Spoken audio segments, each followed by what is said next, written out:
Alhamdulillahirabbil alamin. Wassalatu wassalamu ala Rasulillah nabiyina Muhammadin wa ala alihi wa sahbihi wa man tabi'ahum bi ihsan ila yaumiddin. Amma ba'd. Alhamdulillah, pada malam hari ini kita kembali membahas fikih dari kitab Umdatul Fiqh karya Imam Ibnu Qudamah Al-Maqdisi rahimahullah. Kita di malam hari ini alhamdulillah masuk di kitab terakhir di pembahasan sholat, itu kitab Al-Janaiz, tulisan seputar jenazah. Kata beliau rahimahullahu taala, Kitabu Al-Janaiz, kitab tentang janaiz. Kata janaiz itu bentuk jamak dari janazah. Di fathah jim huruf pertamanya janazah. Bisa juga di kasroh jinazah, tapi beda artinya.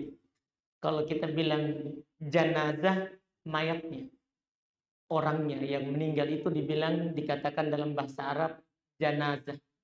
Kalau di kasroh jinazah itu alat untuk memikulnya, kerandanya.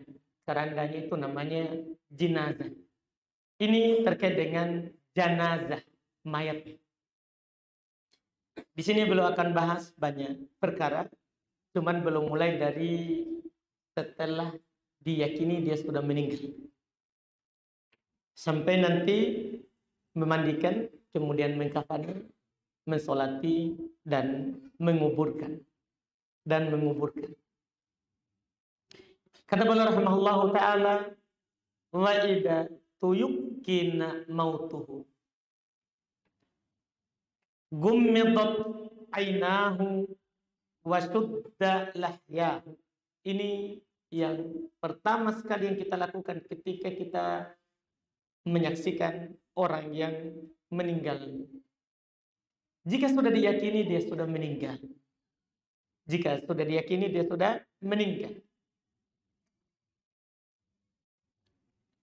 Maka hal yang pertama sekali yang disunahkan adalah, ini setelah meninggal, kita tidak berbicara sebelumnya meninggal. Setelah dia sudah meninggal, maka sunnah pertama yang harus kita lakukan adalah gummidat ainah. Disunahkan untuk kita memejamkan, menutupkan mata.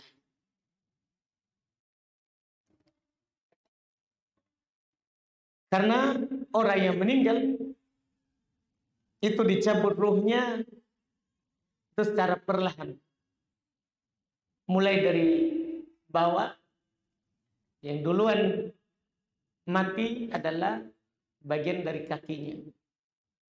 Iya. Kemudian sampai naik ke atas dan keluar nanti ke ubun-ubunnya, itu akan diikuti oleh mata. Sehingga matanya si mayat itu adalah ke atas, mata putih. Ya kan, dia mengikuti ruhnya keluar. Sehingga matanya terbuka. Maka kita yang hidup, kewajiban pertama yang kita lakukan adalah menutupkan matanya. Kata Nabi Shallallahu Alaihi Wasallam dalam hadits riwayat Imam Muslim, Imam Ahmad rahimahullah dan Ibnu Majah, idza hadartum mautakum fa'admidul basar fa innal basar yatba'ur ruh. Jika kalian menghadiri orang yang meninggal di antara kalian, ada kalian saksikan, kalian di sampingnya, maka tutupkan matanya, pejamkan matanya, karena kalau kita tidak segera, maka sebentar kaku, susah untuk menutupnya. Maka saat baru keluar ruhnya, tutupkan matanya. Fa innal basara yatba'ur ruh, karena mata itu mengikuti ruh ketika dicabut. Mengikuti ruh ketika dicabut. Terus juga Nabi ingatkan, karena biasanya orang kalau sudah keluar ruh itu mulai menangis, berteriak. Iya, bahkan ada yang merobek-robek pipi, merobek baju, menampar pipi, mencakar rambutnya. Iya, kita tidak dilarang menangis, karena Nabi juga menangis saat meninggal anaknya. Cuma Nabi ingatkan, wa qulu khaira, ucapkan yang baik. Ini harus kita sadari, ucapkan yang baik. Fa innahu yu'ammanu ala ma qala ahlul mayyit. Karena sesungguhnya akan diamini atas apa yang dikatakan oleh ahlul mayyit, yang memiliki keluarga dari yang meninggal itu. Itu diamini oleh malaikat. Diamini oleh malaikat. Maka ini ya akan merugikan orang yang meninggal kalau kita ya meraung-raung, menyesali, tidak ridho terhadap takdir. Dia sampai bilang, kenapa dia duluan, kenapa bukan saya. Ini bukan urusan kita. Jangan ucapkan kecuali yang baik, kata Nabi SAW. Jadi ini hal yang pertama sekali dilakukan. Kemudian berikutnya wasuddalah, dan disunahkan untuk mengikat ini bagian tulang ini, tulang pipinya ini, dagunya dengan ke kepalanya. Kenapa ini sebenarnya tidak ada haditsnya? Kalau tidak diikat pun tidak ada masalah. Cuman ahli fikih menganjurkan hal tersebut karena kalau orang mayat terbuka mulutnya itu jelek dipandang. Itu yang pertama. Jelek dipandang. Yang kedua, nanti ketika memandikannya maka akan selalu masuk air di mulutnya. Sehingga nanti saat kita mandikan sudah kosong perutnya, kita angkat ke kain kafan, keluar lagi berupa kencing. Itu kan nanti mengharuskan kita mandi ulang karena itu terhitung najis, terhitung kencing. Makanya ini disunahkan karena akan mengantarkan kepada hal yang tidak baik nanti.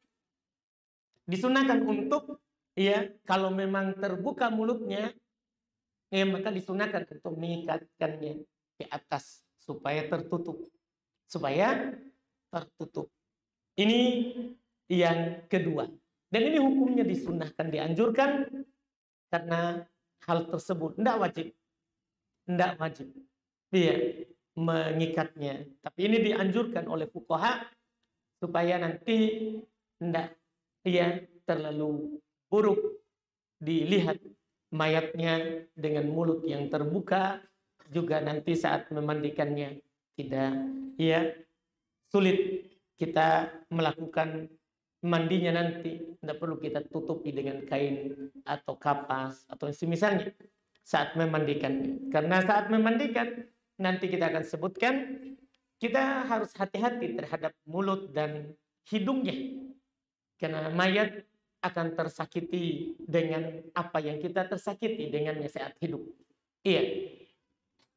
Jadi ini yang kedua. Yang ketiga, waju'ila ala batnihi mir'atun aw ghairuha kahadidatin. Ini jika dibutuhkan.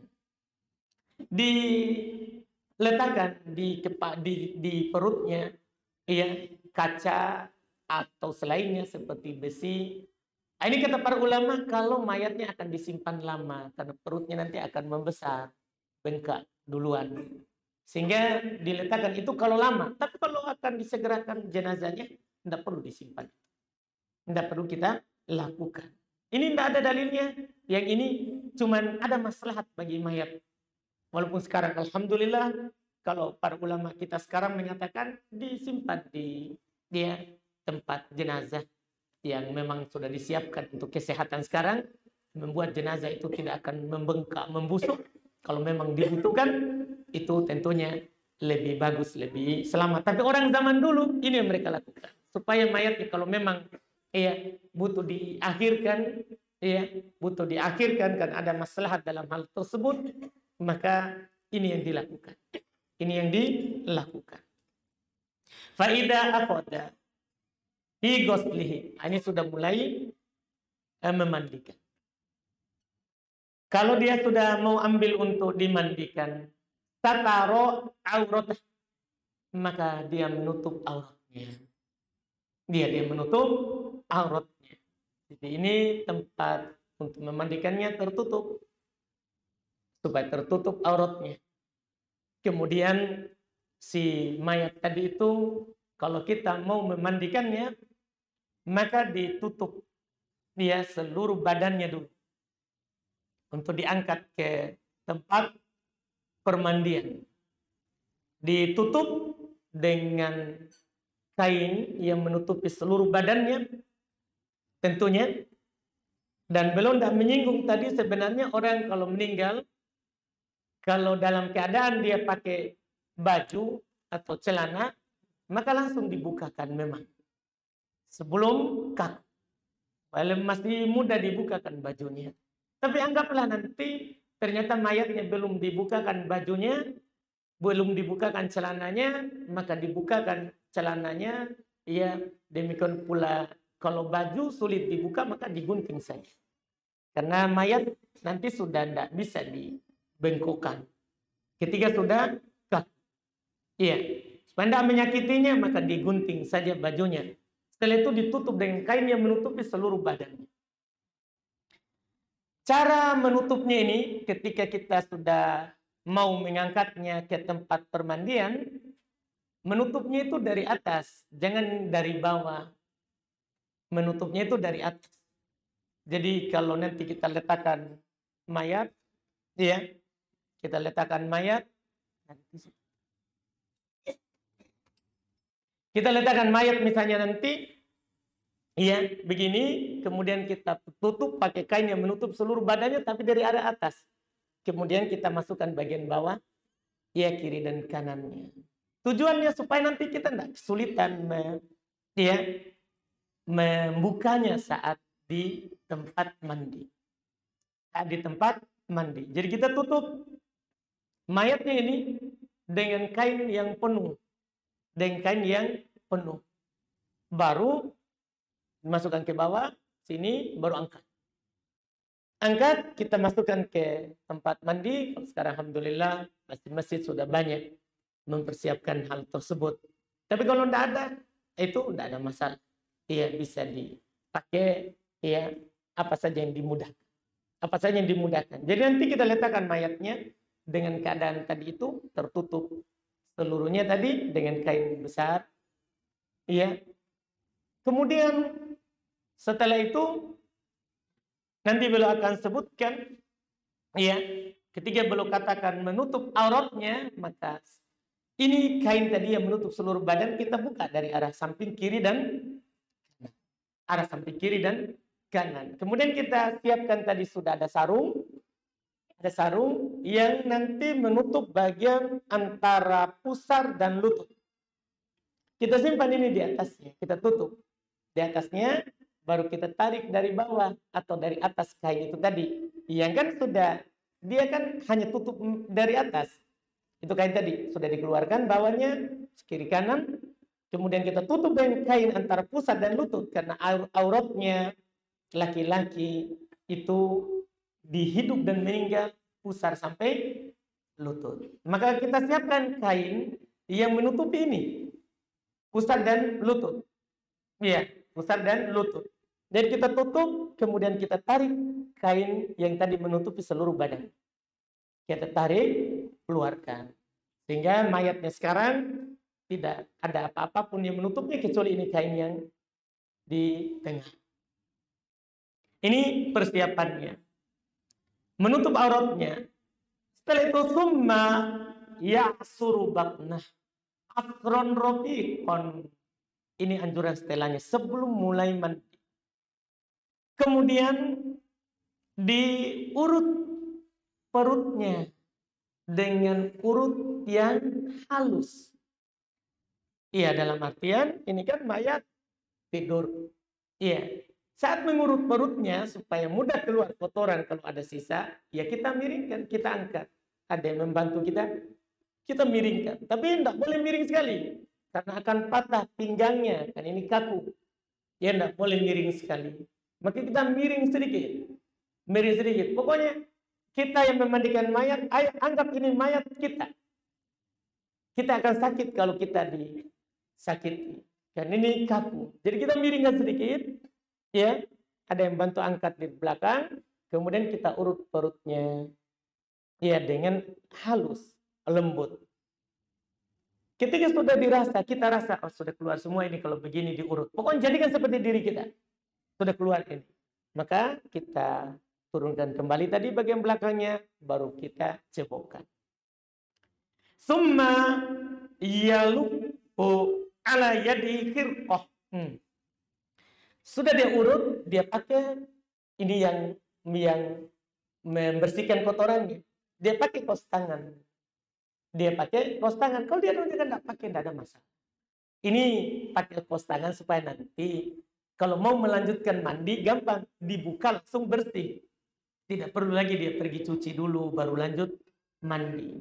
Jadi ini dia siapkan kaos tangan, dia pakai kaos tangan, summa yunajjihi. Kemudian dia bersihkan kotorannya tadi.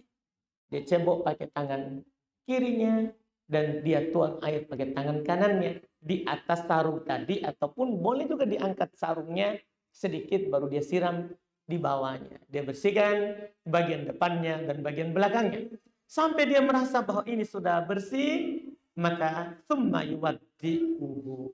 Setelah itu dia wudukan. Dia wudukan bagaimana? Dia wudukan seperti orang sholat. Semua yang dicuci, dia cuci. Yang diusap, dia usapkan. Hanya saja para ulama berselisih pendapat, apakah dikumur-kumurkan atau dan dimasukkan air ke hidungnya atau tidak. Itu saja mereka perselisihkan. Yang benarnya tetap dikumur-kumurkan dan dimasukkan air ke hidungnya, tapi bukan dimasukkan dalam artian airnya dikasih masuk. Di sini kata mayoritas ulama fikih, tangan dibasahi, baru tangan kita dimasukkan ke giginya, gosok dan ke lubang hidungnya. Karena diwudukan dengan wudu sempurna. Diwudukan. Setelah selesai wudu, maka sekarang mulai memandikannya. Summa yaksilu ra'sahu wa lihiyatahu bima'in wa sidr. Kemudian mencuci kepalanya dan bagian pipinya ini dengan air dan daun bidara. Nah, ini singgungan airnya. Sebenarnya sebelumnya ada dulu pembahasan dari penulis terkait dengan airnya. Jenazah itu paling sedikit sunnah dimandikan 3 kali. Air terakhir itu dicampur dengan kafuro seperti dalam hadits Nabi SAW. Dijadikan ada kapurnya. Ada kapur. Kapur apa itu? Kapur barus. Itu dicampur di air terakhir. Ada air kedua, sepakat itu dengan daun bidara. Kalau tidak ada, pengganti daun bidara yang sama. Sebentar kita akan sebutkan apa hikmah daun bidara. Kemudian air pertama, para ulama berselisih pendapat apakah hanya air saja atau dengan air daun bidara. Mayoritas juga air dan daun bidara. Kenapa daun bidara? Supaya kulitnya lentur halus, ya, tidak kaku. Karena air daun bidara sifatnya ada seperti apa itu? Lembabnya seperti sabun. Dia kalau kita pakai maka akan lembab kulit sehingga kulitnya tidak kaku. Itu fungsinya daun bidara. Kalau nggak ada daun bidara, ya, maka boleh pengganti daun bidara. Di airnya dicampur dengan sabun. Air sabun yang menghaluskan kulit. Ya, itu di air pertama. Jadi disiapkan 3 air. Air pertama dan air kedua. Kemudian di akhir nanti ada air dicampur dengan kapur. Kenapa kapur dipilih oleh Nabi Sallallahu Alaihi Wasallam? Karena dia kembali mengencangkan tadi. Kulit itu ketika kena daun bidara maka akan halus, ya. Kemudian nanti kalau dipakaikan kapur maka dia akan mengeras lagi. Jadi katanya tsumma yaghsilu ra'sahu wa lihiyatahu. Jadi setelah wudu maka dia cuci kepalanya dan bagian jenggot, bagian pipinya. Kenapa kalau bilang tidak cuci mukanya? Karena muka mayat tidak boleh disiram. Mukanya mayat itu tidak boleh disiram. Karena kalau kita siram, nanti akan masuk air di hidungnya, air di mulutnya. Ini kesalahan banyak di masyarakat. Kadang mereka siram pakai selang. Bagaimana dia kalau disuruh tidur baru disiram? Itu masalah dia tidak pikirkan. Ini menyakiti mayat. Menyakiti mayat. Makanya untuk wajahnya kita basahi, baru kita lapkan wajahnya. Kita lapkan wajahnya. Tidak perlu disabuni, tidak perlu juga disampuni. Nanti tidak perlu semua itu. Karena dicampur airnya dengan daun bidara atau air dengan sabun. Tidak perlu disabun lagi setelahnya, tidak perlu. Ya itu tidak diperlukan. Kan ini bukan mandi kewajiban si mayat, tapi kewajiban kita memandikannya. Dia menghadap kepada Allah, walaupun kita pakaikan sabun, kalau dia tidak punya amalan, tidak ada masalah, tidak ada yang bisa membantunya. Maka ini bukan masalah menyabuninya. Masalahnya cara memandikan ini adalah kewajiban kita sebagai seorang Muslim, haknya seorang yang meninggal. Jadi dicampur airnya dengan daun bidara, kemudian mulailah kepalanya disiram, kemudian bagian samping kiri kanannya di mukanya, di jenggotnya, dan mukanya bagian atas tidak disiram. Tapi di tangan dibasahi dan dilapkan. Setelah itu, kalau sudah selesai kepala, summa syikkihil aiman. Kemudian bagian sebelah kanan. Bagian atas dulu, ini sebelah kanan dari badannya. Kanan bagian atasnya sampai ke kaki, bagian kanan sampai ke kakinya. Kemudian bawahnya kanannya. Nanti dimiringkan mayatnya bagian kanannya. Bagian kanannya. Summal aisar, setelah itu kita pindah ke kiri. Sama, bagian atasnya, kiri, kemudian bagian bawahnya. Bagian bawahnya. Kadzalika marratan tsaniyatan wa tsalitsatan. Demikian pula kali yang kedua dan ketiga, kasih sama. Bedanya tanpa wudu. Kali yang kedua tidak wudu lagi. Tidak ada wudu. Jadi langsung saja bagian kepala. Kalau sudah, maka kanan atas, kanan bawah, kiri atas, kiri bawah. Kali kedua. Kali ketiga tanpa wudu lagi. Kepala, kemudian kanan atas, kanan bawah, kiri atas, kiri bawah. Terus kata beliau, yumirru fi kulli marroyadah. Pada setiap kali tadi itu, dia gosokkan mayatnya dengan tangannya. Dia gosokkan mayatnya dengan tangannya. Dengan tangannya tidak perlu disabuni. Pokoknya setiap kali tadi itu, kita gosokkan tangan kita. Apalagi di bagian ketiaknya, dia di bagian bawahnya, kita gosokkan tangan kita. Tapi harus diperhatikan, ini nanti tergantung mayatnya. Kadang mayat sebagian kejadian kulitnya sudah mulai mudah sekali luntur, mudah sekali terbuka. Ini maka nanti disentuh dengan halus. Disentuh dengan halus. Jadi dilewatkan, digosokkan tangan. Digosokkan tangan di setiap kali mandi tadi. Kapan sudah selesai itu, maka kita dianggap selesai memandikannya. Fa in kharaja minhu syai'. Gosalah. Kalau ada keluar darinya lagi sesuatu, dia harus cuci lagi. Misalnya dia sudah mau angkat, sudah selesai 3 kali, ada keluar lagi. Kadang seperti itu. Itu tadi. Kadang menjadi sebab keluarnya itu kan ada lagi yang masuk. Ada lagi air yang masuk. Seharusnya tadi perutnya sudah diurut, sudah tidak ada. Tapi karena kita siram di mukanya, masuk air lewat hidung, masuk air lewat mulut, akhirnya ke perut lagi, akhirnya keluar lagi. Iya, tapi sekarang jadi memberatkan kita. Kalau ada keluar sesuatu, cuci. Wastadahu biqotn. Dan boleh ditutup nanti dengan kapas. Fa illam yastamsik. Kalau tidak bisa sama sekali tertahan. Iya, fabitinin hurrin. Maka boleh kita tahan dengan tanah yang murni. Tanah yang tidak ada campuran batunya dan sebagainya.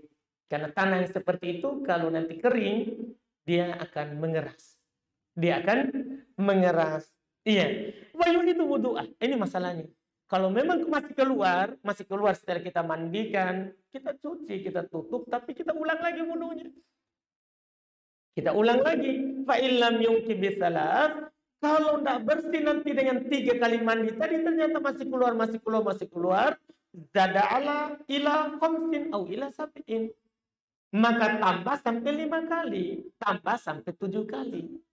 Gimana caranya supaya 5? Tadi kan sudah 3. Tambah lagi 2. Ya kalau sudah tambah 2 masih keluar lagi. Tambah lagi 2. Jadinya 7. Ini Pokoknya sampai tidak berbilang. Kata Nabi Shallallahu Alaihi Wasallam, ketika anak beliau dimandikan waktu meninggal putri beliau, kata beliau dalam hadits Ummu Atiyah, iksilnaha salasan au khamsan au aksar min dzalik in ra'aitunna dzalik. Mandikan dia 3 kali atau 5 atau lebih dari itu kalau kalian melihat itu perlu. Jadi mandi itu tidak terbatas dibilang harus 3, enggak. Kalau ada lagi yang keluar kotoran, harus kita cuci lagi, kita wudhu lagi, seperti mulai ulang. Tapi tambah 2. Setiap ada keluar tambah 2. Karena mandi kan ganjil. 3, 5, 7, 9, 11, 13. Itu kalau kita melihat hal tersebut dibutuhkan. Itu kata Nabi SAW. Iya. Setelah itu selesai. Iya. Thumma yunashifuhu bithaubin. Iya. Kemudian dia lap dengan handuk. Mayatnya dihanduki. Apa fungsinya ini dihanduki? Supaya nanti kain kafannya tidak basah. Supaya kain kafannya tidak basah. Jadi dihanduki, dilap, kering mayatnya. Ya, tadi itu kan ada kain basah ini di tengah. Kita tutupi dengan kain kering, baru tarik ini kain yang basahnya. Baru dilap kering mayat. Dilap kering sebelum diangkat ke kain kafannya. Sebelum diangkat ke kain kapan. Dilap kering, dihanduki, kemudian kita siap untuk mengkafaninya. Nanti ini insya Allah lagi kita bahas lagi di pertemuan akan datang.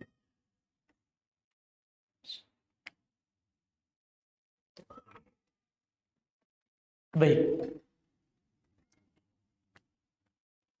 Sampai manakah bacaan doa setelah berwudu yang mempunyai keutamaan dibukakan 8 pintu surga?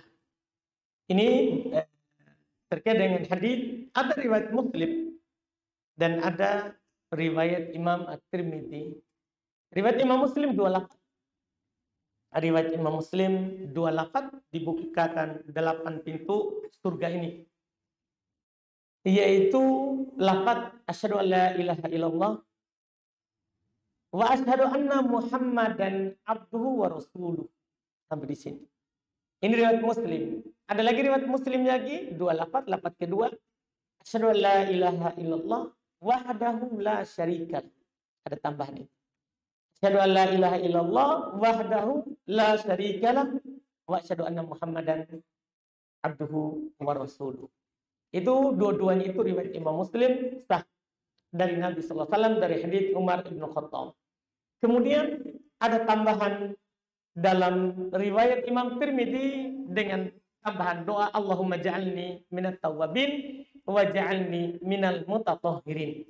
Doa yang tambahan ini sebagian para ulama hadis mendoibkannya karena riwayat Muslim tidak ada. Yang ada di riwayat Imam Tirmidzi, sehingga mereka menghukumi ini syadz.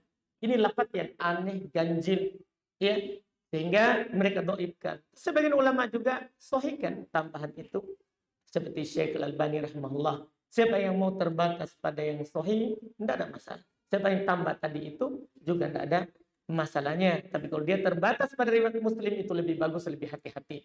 Dan tetap mendapatkan keutamaan, dibukakan pintu surga yang 8, dia boleh masuk di mana saja dia mau. Itu terkait dengan doa setelah wudhu.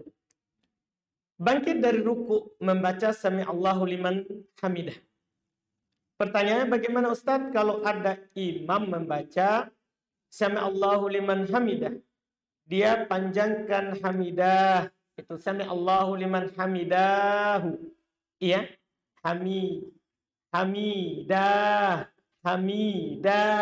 salah. Kalau dia baca Sami Allahu liman hamidah, itu salah dalam bahasa Arab. Ya, yang benarnya hamidah. Sebagian orang kalau ruku Sami Allahu liman hamidah, salah. Kalau dia begitu berarti ya artinya beda nanti. Ya, beda nanti. Kan semoga Allah menjawab 2 orang yang memujinya. Hanya 2 orang. Itu kalau tambah alif. Tapi kalau dibilang sami Allahu liman hamidah, semoga Allah mendengar siapa saja yang memujinya. Siapa saja. Jadi kita kalau pakai alif kita batasi. Hanya 2 saja. Tapi kalau kita tidak pakai alif, maka kita tidak batas. Kita tidak batas. Apakah itu boleh atau hal itu membatalkan sholat? Ya, tidak boleh. Hal ini kalau ditanya boleh. Ya, tidak boleh. Apakah membatalkan sholat? Tidak, tapi menyelisih sunnah. Tidak membatalkan sholat, karena tapi menyelisih sunnah. Kenapa saya bilang tidak membatalkan sholat? Karena para ulama membahas bahwa hukum membaca Sami Allahu liman hamidah ini paling tinggi wajib.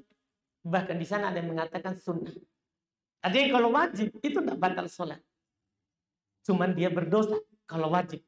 Kalau wajib, apalagi di sana ada yang berpendapat sunnah, berarti dia tidak berdosa. Cuman dia menyelisihi yang dia ajarkan. Siapa yang punya pertanyaan ini? Yang ini? Kita dapat parfum.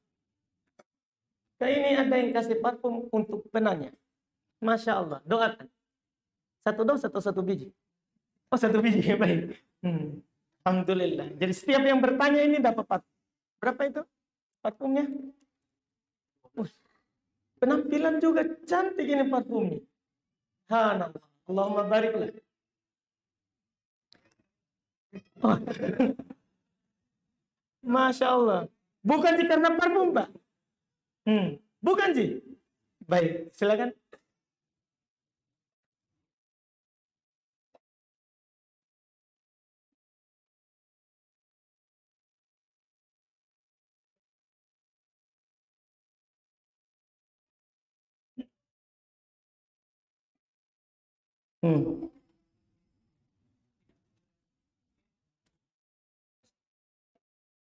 Ya harus dibersihkan.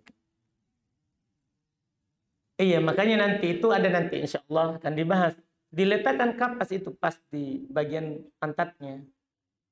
Supaya nanti kalau ada yang keluar tidak kena kain kafan.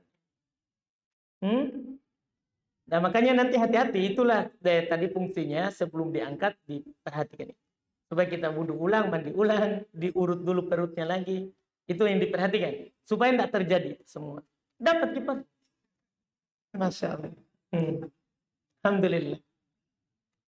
Ustaz, apa hukum memperkerjakan perempuan yang pakaiannya belum sesuai syariat dengan rencananya untuk menjaga di outlet minuman dingin di pinggir jalan? Iya. Kalau dia mau, alhamdulillah. Iya. Tidak ada masalah. Tidak ada masalah. Tapi kalau kita persyaratkan perbaiki pakaian kita, lebih bagus lagi. Lebih bagus lagi. Iya. Siapa yang punya pertanyaan ini? Kita. Wah, paling dekat. Alhamdulillah. Masya Allah. Pokoknya ini, malam ini, Masya Allah.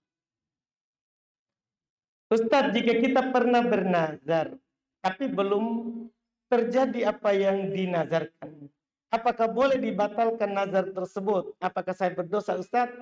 Kalau masalah dibatalkan, boleh. Tapi harus kita bayar kafaroh. Harus bayar dendanya. Iya, harus bayar dendanya. Dendanya adalah bebaskan budak kalau bisa. Tapi ini tidak bisa. Tidak ada budak. Kalau tidak bisa, maka puasa. Maka beri makan 10 orang miskin. Atau beri pakaian 10 orang miskin. Begitu. Kalau tidak bisa sama sekali, maka berpuasa 3 hari berturut-turut. Itu kafaroh nadar. Kalau kita mau batalkan. Kalau kita mau batalkan. Karena nadar itu sama dengan kafaroh sumpah. Siapa yang punya pertanyaan ini? Kalau tidak ada yang mengaku, alhamdulillah. Siapa? Tulisan warna hijau, tintanya. Pernah bernazar? Siapa ini? Ya. Siapa yang mengaku itu? Ada? Tidak ada. Tidak ada yang mengaku. Ahwat. Oh, kasih ahwat. Kasih juga. Jalankan ke belakang. Bismillah. Bismillah. Dapat pahala. Oper saja ke akhwat. Baik. Kan yang bertanya dikasih. Masa akhwat? Kita zalim nanti. Alhamdulillah. Cari yang punya pertanyaan ini akhwat. Bagaimana cara memandikan mayat yang memiliki luka terbakar? Ini nanti sebenarnya, tapi tidak apa-apa, sudah masuk. Saya punya pengalaman membantu memandikan jasad keluarga yang kondisi 80% luka bakar dan tidak bisa dibuka perbannya. Bagaimana hukumnya jika perbannya tidak dilepas? Nah, yang tidak bisa dimandikan itu ditayamumkan. Kenapa kita paksa? Kita saja kalau junub tidak bisa pakai air, tidak apa? Kan kita tayamum, cukup kita tepukan tangan kita ke tembok atau ke tanah atau ke apa saja dari permukaan, dan maka kita usapkan wajah dan tangannya mayat. Selesai, tidak perlu kita mandikan karena akan membahayakan kulitnya. Ya, tidak perlu. Kita kalau tidak bisa dimandikan, tayamum. Orang yang hidup dan orang yang meninggal sama semua hukumnya. Ketika tidak bisa dimandikan, tayamum. Tayamum itu kaidah dalam hal tersebut. Yang punya pertanyaan? Yang ini tadi paling belakang, masya Allah. Jalankan kita, masya Allah. Bagaimana hukumnya wanita memakai bulu mata palsu atau sambung bulu mata? Dilaknat. Hukumnya dilaknat. La'anallahul musilah. Allah melaknat para perempuan penyambung mata atau penyambung rambut. Penyambung mata, penyambung bulu mata, penyambung bulu rambut, bulu alis, itu dilaknat. Dalam syariat kita tidak dibolehkan, haram.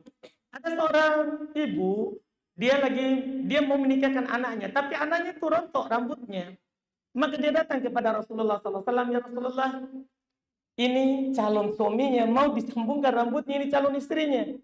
Saya, ya cantik-cantik dilihat kalau menikah. Ya, boleh nggak disambungkan? Karena suaminya suruh. Kata Nabi, tidak. Lu'inal mutawasilah, dilaknat orang menyambung rambut. Dilaknat, itu tidak dibolehkan.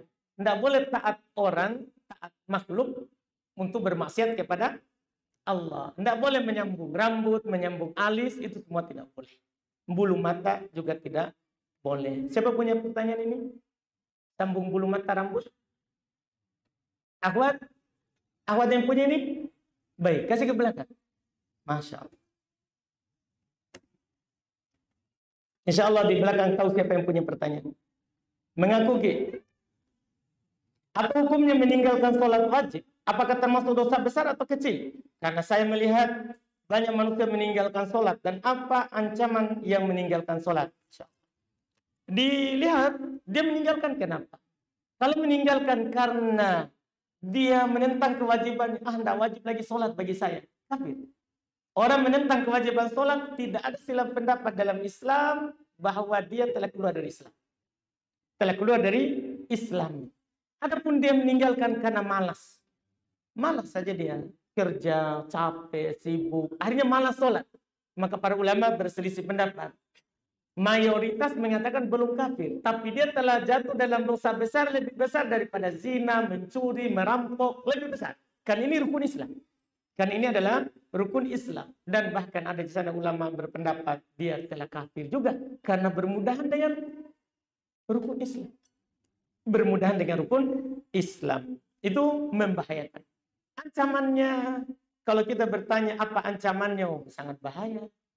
Penduduk neraka ditanya oleh penghuni surga, masalakatum fi saqor, apa yang menyebabkan kalian masuk dalam neraka saqor?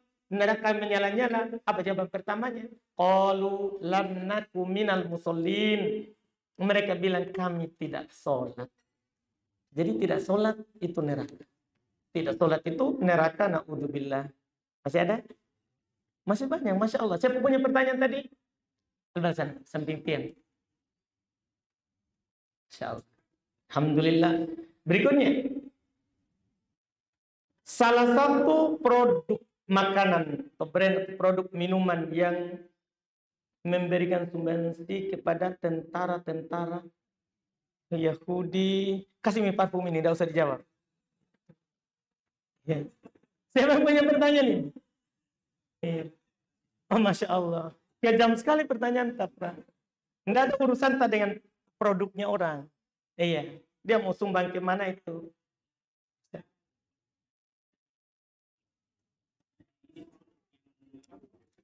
Kalau halal-halal.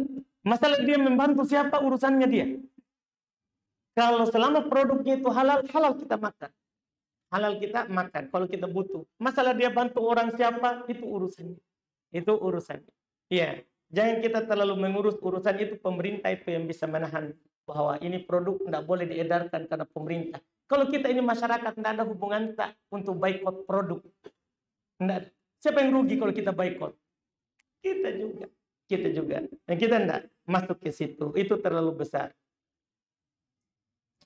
Ustadz, gimana kalau kita pergi haji menggunakan visa ziarah? Sah haji tak nanti? Semoga. Semoga sah haji tak. Iya, semoga sah. Itu saja. Iya, kasih parfum. Alhamdulillah. Karena gini, kenapa saya bilang semoga sah? Karena kita maksiat kepada pemerintah Saudi. Pemerintah Saudi kan sudah tetapkan orang haji itu pakai visa haji. Walaupun nanti di sana tidak mungkin pemerintah juga tahan kalau kita sudah ke sana, kan kasihan. Masa ditahan kita tidak punya. Cuma itu tadi, kita tidak ikut aturan. Ya, siapa punya pertanyaan ini? Ahwat. Ahwat yang punya, kita kasih. Masih berapa? Masih ada 3. Masya Allah. Ada kebaikan malam ini. Baik. Apa hukum masuk ke gereja? Karena keperluan kerjaan saya, Ustaz. Kebetulan di kantor kami ada program seminar kesehatan. Dan saya jadi pemateri di sana. Iya. Kalau hanya kemanusiaan, tidak masalah. Kalau hanya kemanusiaan, bukan keagamaan. Bukan keagamaan. Kalau kemanusiaan, iya, tidak ada masalah. Walaupun kita menghindar, itu lebih selamat dan lebih bagus. Allah alam. Itu yang punya pertanyaan. Itu yang punya kertas siapa? Siapa yang punya kertas tadi? Yang barusan? Aku juga. Masya Allah. Iya. Silakan. Biasanya kalau ini kan jenazah itu Oh baik. Apakah memposisikan tangan jenazah disedekapkan atau tidak? Apakah itu kewajiban juga? Tidak. Bebas. Mana yang mudah saja. Bahkan lebih mudah kalau diulurkan ke belakang. Supaya mudah nanti diwudukan, dimandikan. Lebih mudah seperti. Tidak ada sunnah disedekapkan. Mana yang mudah saja. Boleh diposisikan ke bawah. Iya. Dan kalau dia sedekapkan, boleh juga. Tidak ada sunnahnya di situ. Tidak ada ketentuannya. Seperti itu. Masih ada? Sisa 1. Siapa yang mau? Oh, Masya Allah. Bapak yang cepat. Silakan Pak. Silakan. Oh, mencat warna rambutnya siapa? Jenazah? Oh, saya kira jenazah kita mau cat. Baik. Orang hidup? Baik. Mencat rambut? Boleh. Boleh mencat rambut. Cuman jauhi yang warna hitam. Itu saja. Mencat rambut itu boleh. Tapi jauhi yang warna hitam. Itu saja. Boleh orang cat rambutnya warna pink, misalnya kalau akhwat, ya ikhwan. Iya. Siapa tahu suaminya mau warna pink sekali-sekali. Iya, dia cat rambutnya. Iya, boleh. Mencat rambut boleh hukumnya. Hitam saja, kata Nabi, jauhi as-sawad. Jauhi yang hitam. Jauhi hitam. Kalau bantah kasih pirang maki. Langsung kigaga itu, alhamdulillah. Dibolehkan. Dibolehkan. Jadi hanya cat rambut itu jadi boleh, tapi hitam saja dijauh. Hitam saja dijauh. Boleh coklat, boleh. Yang ada bilang coklat tua, coklat ini. Dan boleh, yang penting jauhi hitam. Itu saja kata Nabi SAW. Habis ya? Alhamdulillah, Masya Allah. Semoga Allah membalas yang memberikan parfum. Dan semoga berulang lagi. Alhamdulillah. Kita cukupkan. Subhanallah. Asyhadu an la ilaha illa anta astaghfiruka wa atubu ilaik. Assalamualaikum warahmatullahi wabarakatuh.